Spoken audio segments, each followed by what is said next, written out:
In a recent video, we examined some games that murder your player character faster than you can say, "Tell my wife I wish I hadn't died."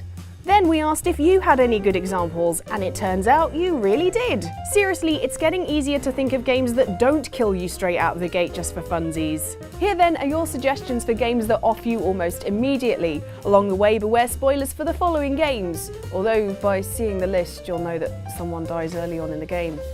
Oh, spoiler paradox.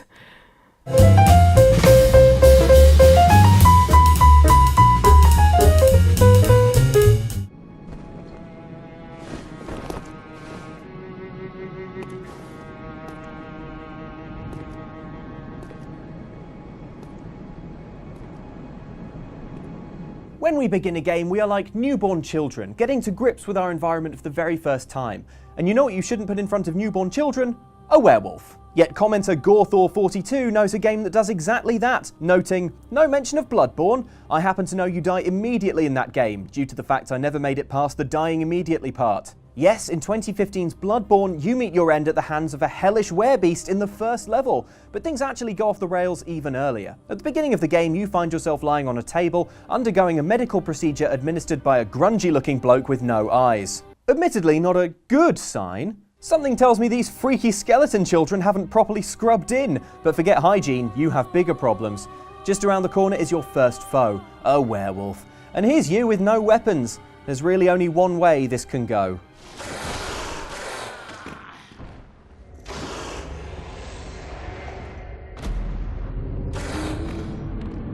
On the upside, death in Bloodborne is just the beginning. Having been chewed up by that werewolf, you're free to enter the Hunter's Dream, where you get the tools you need to go back and pistol that werewolf right in his big werewolf face.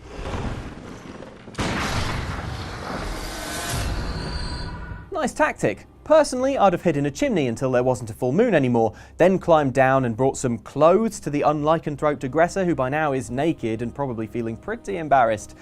But I don't think that's how Bloodborne wants to be played.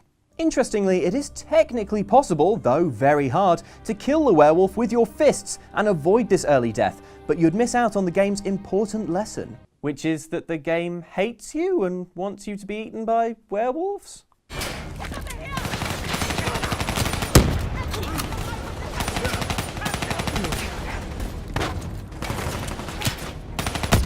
Dying early is one thing, but when a game makes the demise of your character especially brutal, that's entirely another. Yet that's exactly what transpires in our next entry, as keenly recalled by commenter David Do, who says, "What about Call of Duty Black Ops 3? Frankly, it's a wonder anyone's alive at the start of the third Black Ops installment set in 2065 amid climate change catastrophe and the advent of human-squashing robot technologies. Still, mustn't grumble, eh? These futuristic wars won't fight themselves, and so off we pop to a hostage rescue mission in Ethiopia. Match confirmed. Moving to secure. ETA? 2 minutes. 2 minutes. Things go a bit sideways though, quite literally, when you swerve off the road, miss your flight out of the war zone, and get your arm snapped horribly off by a robot. If you don't want to see exactly that happening, look away now.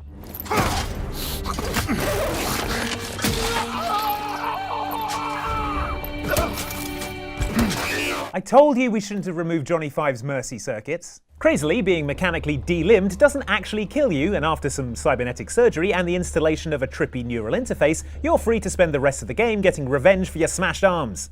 You've got a new bit of hardware inside your head. It's called a direct neural interface, or DNI. I've got one too. That's how I'm able to communicate with you. But here's where things get kind of interesting. Take a close look at the tiny, fast-moving text on the game's loading screen, and you'll find a mission report which states that after you were fitted with a neural interface, complications arose, and you were pronounced dead shortly thereafter. Which suggests that the whole rest of the game was some sort of deathbed, technologically induced fever dream. You know, the kind that none of us can be entirely sure that we're not in right now.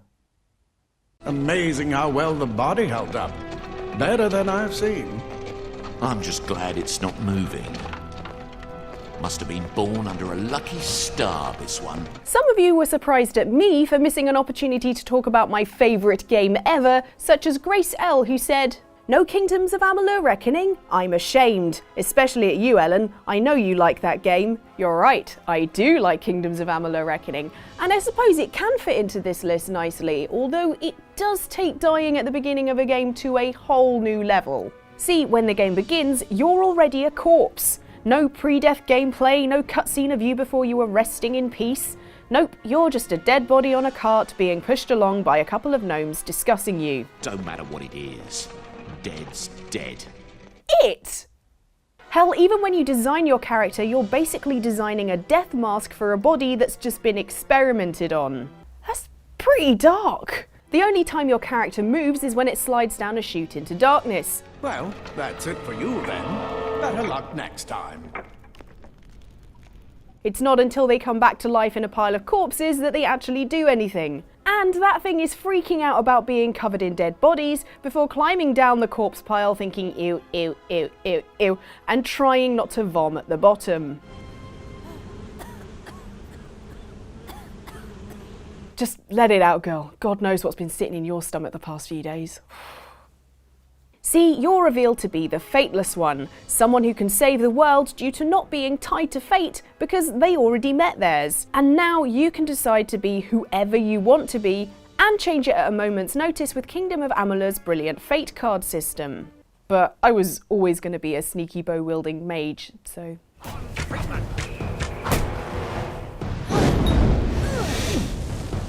He has returned to Mordor. Shadow and flame have fallen on the Black Gate, and no mortal man can stand in its path. Remember Frodo's first challenges in Lord of the Rings? Can he help Bilbo throw a great party? Can he keep the rings secret and safe? Will he make it to the Prancing Pony before the end of Happy Hour? Well, not everyone's Middle-earth escapades have such charming beginnings. Something Brady Snyder chimes in to remind us of, saying, "Come on guys, you forgot Middle-earth Shadow of Mordor." Shadow of Mordor tells the tale of Talion, just a regular guy who, as we see in a flashback, likes sword practice with his son and using his stealth abilities to sneak up on his wife to deliver a kiss and anniversary flowers. Yeah, life is pretty sweet here on the Black Gate of Mordor? Well, that doesn't sound promising. It isn't, and we soon find out why all the happy times were in flashback as orcs storm the fortifications and kill your loving family before your very eyes. No surprises, you're next on the chopping block. You're not quite gone though. You soon find out your destiny is to endure, sharing a body with Celebrimbor, the elf who has the dubious honour of being the one who forged the Rings of Power. As Celebrimbor puts it, You are banished from death, cast adrift between the worlds of light and dark. "Oh, I've been banished from death. Oh no wait, I've been banished from Center Parks. Don't ask."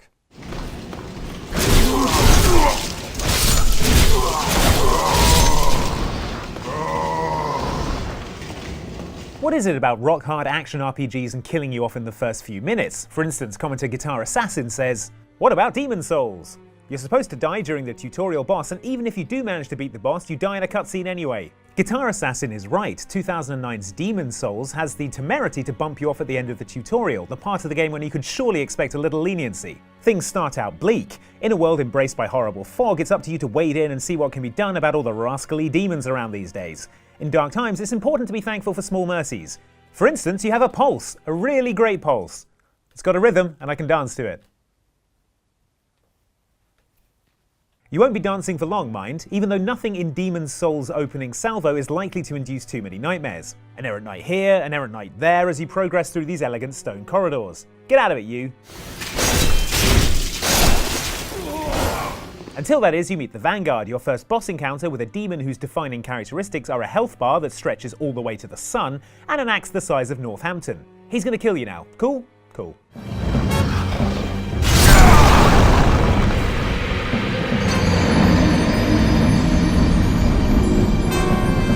Dead so soon, and I feel like we never got a chance to really get to know the real Vanguard. Dying sees your soul trapped in the Nexus, which serves as your hub world for your spirit harvesting adventures to come. As with Bloodborne, it's actually possible to beat that first boss if you've got the skill, but avoiding the early death is a no-no. In the next area, you'll be immediately punched to death by a dragon. Alright, I'll die, just stop dragoning me, jeez. Daddy was sleeping for such a long time, and Eleanor has missed you. Find her and you'll be all better.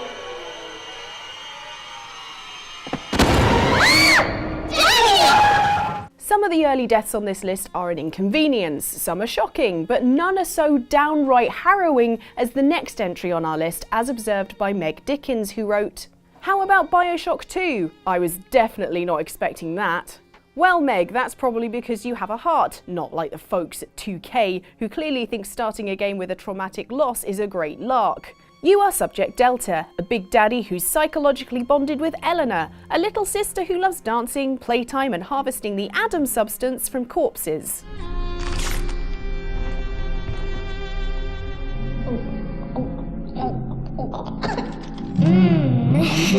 Now you watch, little miss, or you'll spoil your dinner. Dinner is more Adam, but we drink it at the table. Needless to say, Eleanor crawls out of a filthy hole in the wall and into our hearts. So when she finds herself in dire straits, Delta, i.e. you, leaps into action. Kidnap Eleanor, would you? Have some of my drill arms! But the tables inevitably turn as mean psychiatrist Sophia Lamb tells Delta, now under the influence of mind-controlling plasmids, to shoot himself. And wouldn't you know it, Delta cannot help but oblige as Eleanor looks on in horror.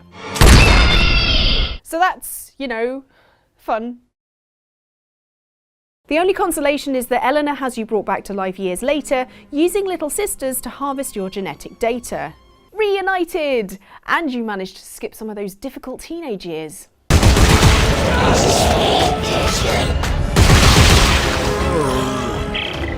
Doc, found a way in. Good! You're looking for a cylinder, about half a meter long. If you ever find yourself investigating something weird or on a bizarre adventure, it might be worth checking that you're not in some kind of prologue for someone else's story. Characters who seem like protagonists can sometimes get surprise murdered just to keep us on our toes. Just ask Tristan Walden, who comments, "Spoilers for Dead Space 3, we get a new protagonist and then BAM! Killed by your own general like 8 minutes into the game." But surely that's not the fate awaiting Tim, a sweet young trooper searching this ice planet for a cryptic object called the Codex. Things quickly get violent when gross necromorphs start popping up, but hero Tim is not afraid. He bravely dispatches his foes, grabs the object he's questing for, and boldly rappels down an icy cliff.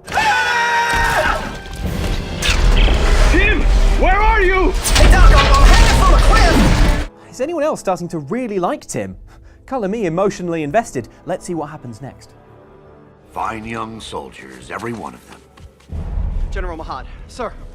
Oh, a general. I smell a promotion. You love the Earth, son. Your mom and dad. Yes, sir, of course. Good.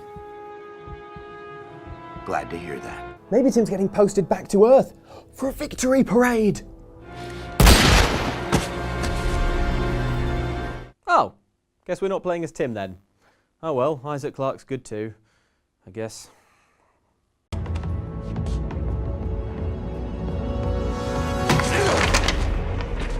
So there were some of your suggestions for games that off you in the first 5 minutes of the game. I mean, come on, give us a chance. Anyway, why don't you give these videos a chance? I am adamant that you'll like them. Make sure to like and subscribe.